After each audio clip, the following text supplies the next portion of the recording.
What's up, everybody, and welcome to the Gimme presented by BetMGM. Why the Gimme? You guys know why. Because it's good. This week, the Hewlett-Packard Enterprise Houston Open just rolls off the tongue, doesn't it?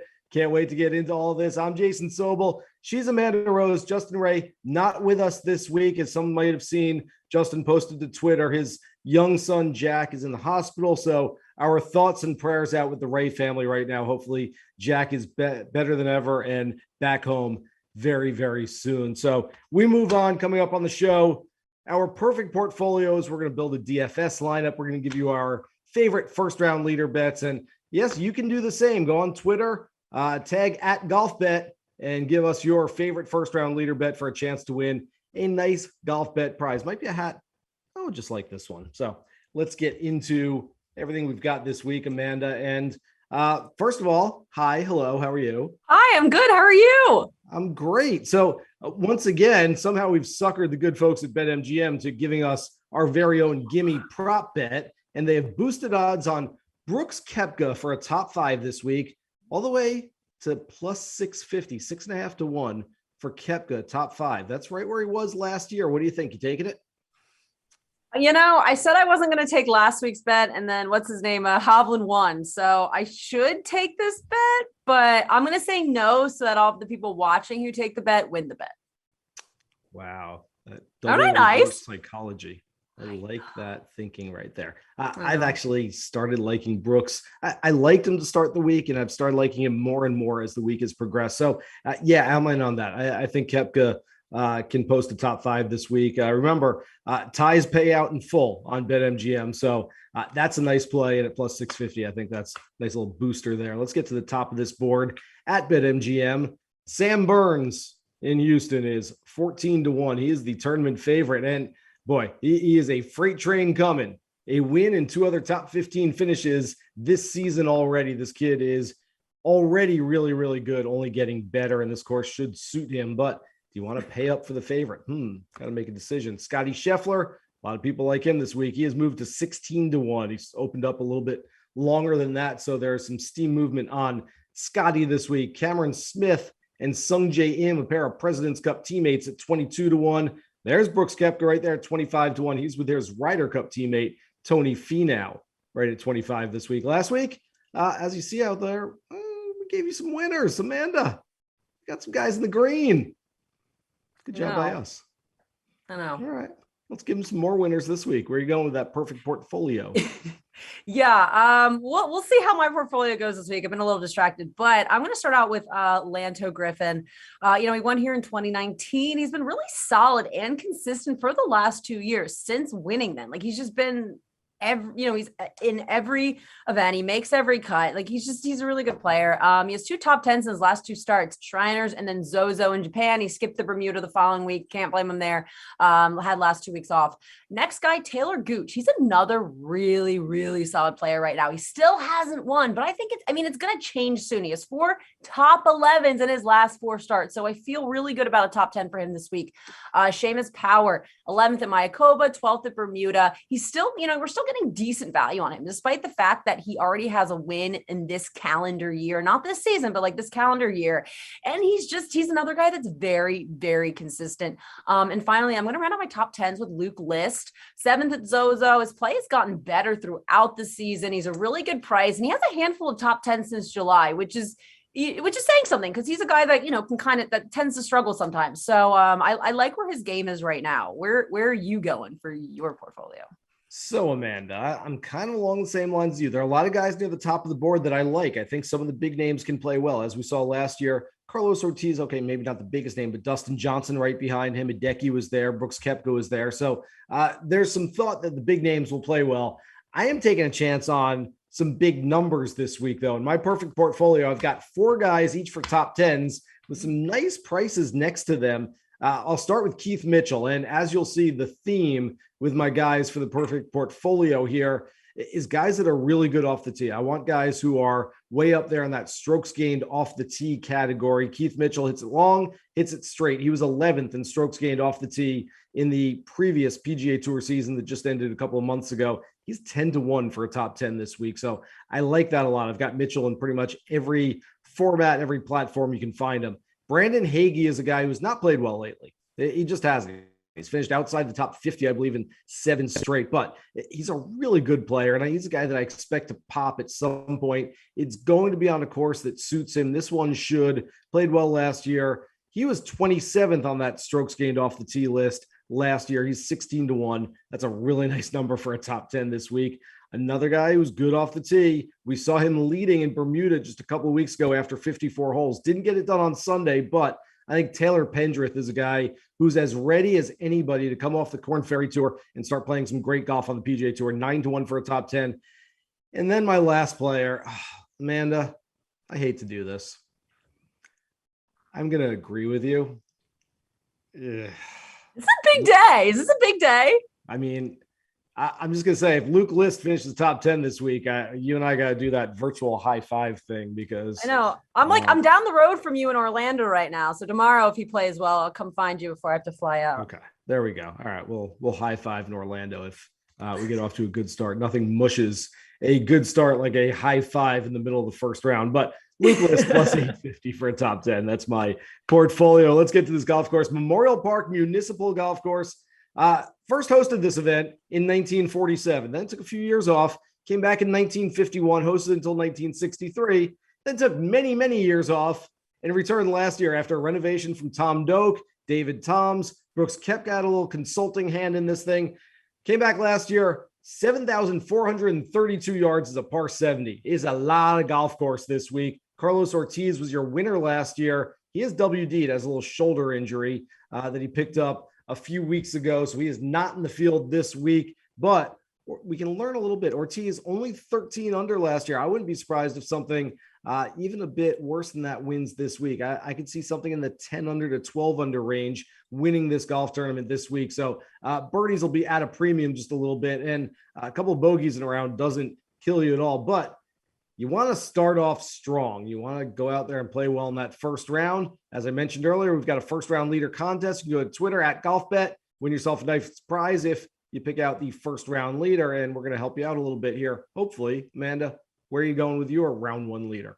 Yeah. So sorry, all of you who huge action fans who just love my article every week. I didn't get a chance to do one. But it's PTO this week. Okay. So how are we supposed to know what to do? I don't know what these bettors are going to know what to do. That's why they got to listen to this one. I mean, I guess they could listen to yours, but they should have to listen to mine. Yeah. So I'm going to go Cameron Tringali. Shouldn't surprise anyone. He's one of my favorite Thursday plays. He's one of the best Thursday players on tour. He missed the cut at Mayakoba last week, which is a bit out of character. Like, he really doesn't miss cuts. If he misses a cut, he'll miss one every like 6 or 8 weeks, one every 3 months. And he's just really consistent. So I think that missed cut last week will be good motivation for him, because that wasn't an exceptionally difficult course. So I like Cameron a lot this week for that FRL. I have a question. This is not a criticism, because Cameron Tringali is also one of my favorite round one leader plays. How many times this year have you advised Cameron Tringali for first round leader? It's Einstein that said insanity is doing the same thing over and over again and expecting a different result. I don't expect a different result. I expect the same result. And that result is Cameron Tringali first round leader. So it's not insanity, but it has been a lot. But I mean, that's like saying in the year 2005, I'm not going to pick Tiger to win the US Open this week, or I'm not going to pick Tiger at every major. You got to pick them when they're going to win them. I will tell you, Amanda, a couple of weeks ago, we had Brendan Steele, my friend, PGA Tour player, on our PGA Tour radio show. And we talked about football betting and hockey betting, which he and I talk about a lot. And I said, hey, you think football is hard? You should try betting on golf, which, of course, as a PGA Tour player, he doesn't. But he said, I've got some advice for all you out there who are betting on golf on a regular basis. And I wrote this up in my column last week. And he said, and it makes a lot of sense, that if you like a player, keep picking them, because there's a reason you like him in the first place. So don't bet him, then bet him again and go, oh, well, he didn't win, so I'm not betting him anymore. Just stick with it. And so you have taken that to task. You are truly sticking with Cameron Tringali. I respect that.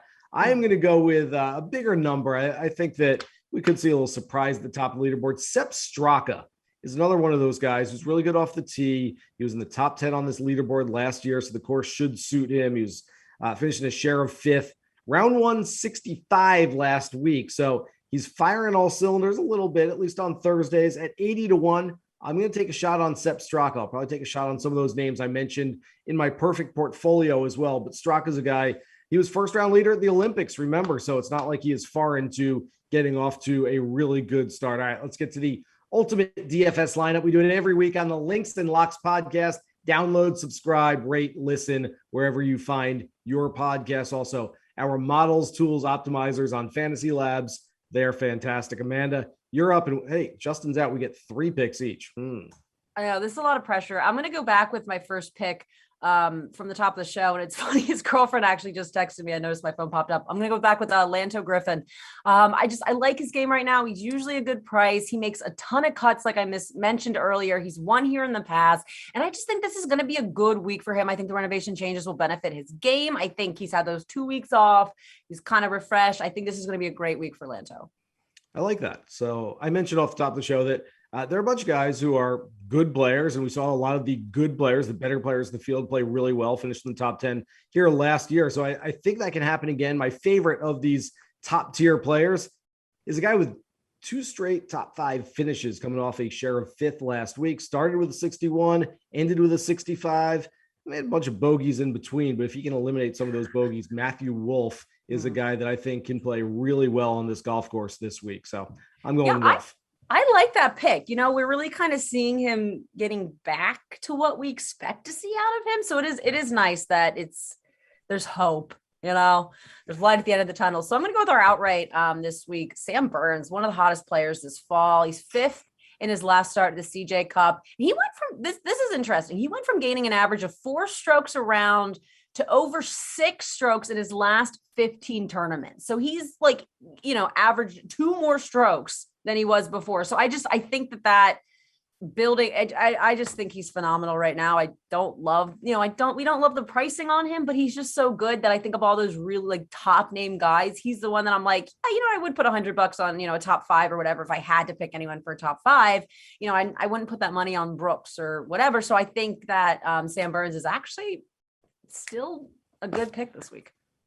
And in that cash, Amanda, I don't mind it though. I really don't. He obviously has a high ceiling. He can go out and win this golf tournament no matter what. But he's got a high floor as well. Like I mentioned off the top, he's got a win, but he's also got 2 other top 15 finishes already this young season. So yes, he's long-term, short-term. He's a really good player either way. I'm going back to the well with the guy that I mentioned as one of my favorite players on the board across all platforms this week, Keith Mitchell. Really good off the tee. Oh, by the way, putts really well on Bermuda greens. They've got Bermuda greens at Memorial Park this week at 7,000. I think he's a very good play. I've got him in a lot of lineups this week, Amanda. Yeah, so my last pick here, this could be a bit risky. It's Brian Harmon. He's my favorite little nugget. He's like pocket sized, but he's been kind of quiet lately. He hasn't really been playing that well. He struggled a lot over his last 5-10 events, but I think he's going to figure it out. He finished 24th here the last time he played in the event. I think something's got to turn around for him soon, and I feel like this is a good course for him. So I like Brian Harmon this week, but other people need to tread carefully because I'm not doing so great. Well, there's some thought that strokes gained around the green, chipping with the wedge, could be very important this week. And if it is, Brian Harmon, I think, is top 5 on the PGA Tour, whether the stats bear it out or not, around the green. So we didn't leave me much money at the end here, but that's okay. I got a couple of guys who are low price that I really like. I'm going to go here with Joseph Bramlett at 6,200. Long hitter, long golf course. I think there's a lot of value there. There's not a whole lot of guys at that price that I like. Jimmy Walker's at 6,100. I don't mind that at all. I don't know that the ceiling is necessarily there yet for Jimmy, but he started playing some better golf. And there's another guy that's right at 6,200. I was going to take him, but I'll tell you about him in just a second as we get to our last segment here. We've got just a minute left, Amanda. We're looking for some long shots. All right. Get a long shot for me. And come on, make it a long shot. Don't give me like, oh, this guy's 40-1. I think he's a good long shot. I actually shot with a big number. I want you to go first because I'm very, very curious what that pick was that you were going to have for DFS. So let's change up. Okay. You go first. All right, I will go first. So at 6,200, I went with Bramlett. I was going back and forth, but I really do like Trey Mullinax as well. Trey Mullinax, big hitter. He's got a ton of talent. he had a little health issue that derailed his career for about a year or two. And so went back to the Corn Ferry Tour. He's got top 5 finishes in 2 of his last 5 starts. That includes the Corn Ferry Tour Championship at the end of last season. So he's a little bit of an all or nothing guy, a little bit of a high ceiling, low floor type of guy. But at 6,200 in DFS, I think he's a really nice play. And betting wise, look, I'll take a high ceiling guy at 250 to 1, maybe for a top 5, top 10. But you want to bet him outright? He certainly has the talent to do it. What about you? Where are you going? Yeah, I'm going to go back to the well that I was in last week, which was Russell Knox, and he's still getting no respect, just astronomical odds on him. So I think that he's going to do something big soon, and I think it's going to happen before the end of this season. All right, I like it. Thanks to everybody out there for watching this episode of the Gimme presented by BetMGM. Remember, you can find our content on Golf Bet this week and every other week. For Amanda Rose, I'm Jason Sobel. Once again, thoughts and prayers out to Justin Ray and his family. Jack, get better soon, please. Good luck with all your bets out there for the Hewlett-Packard Enterprise Houston Open. Here's hoping you guys hit the green.